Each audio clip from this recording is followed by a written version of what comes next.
Hello guys! Good evening mga kumare. So, matutulog na sana ako pero nakaisip pa rin ako ng content kasi lately marami akong fina-follow na mga Filipina talaga. Pilipina na may mga jowang foreigner. So, in short, AFAM.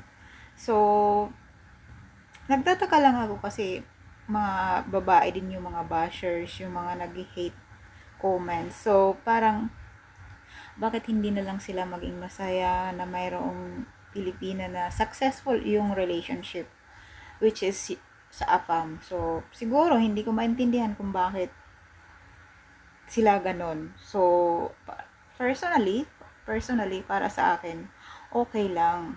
So, parang naririnig ko, or hindi naman sa naririnig, nababasa ko sa comment, ah, bilat daw yung, sorry for the word, bilat daw yung puhunan, para, magkaapam, ganito, ganyan. Minsan naman, landi. So, parang ang pangit, 'di ba? Kapwa Pilipina, dinadown nyo. So, bakit hindi na lang kayo maging masaya para doon sa tao na at least finally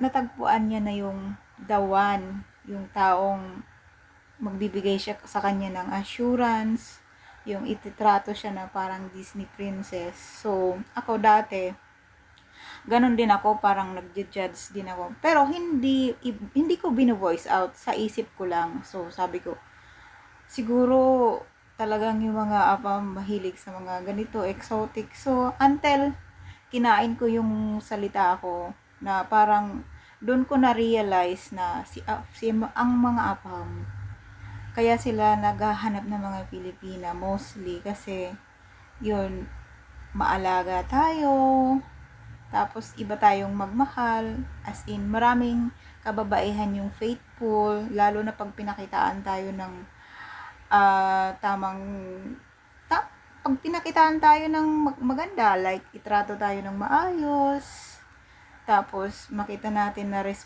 responsable yung lalaki, family oriented. So, yun talaga yung mga weakness naming mga babae. Kaya kayo boys, huwag kayong magtaka kung bakit mas maraming Pilipina ngayon yung gustong magkajowa ng apam. Bukod sa kaya nilang mag-provide financially, kaya din nilang i-provide kung ano yung talagang hinahanap namin sa isang relasyon, which is yung assurance. At talagang karamihan sa mga apam is faithful talaga din.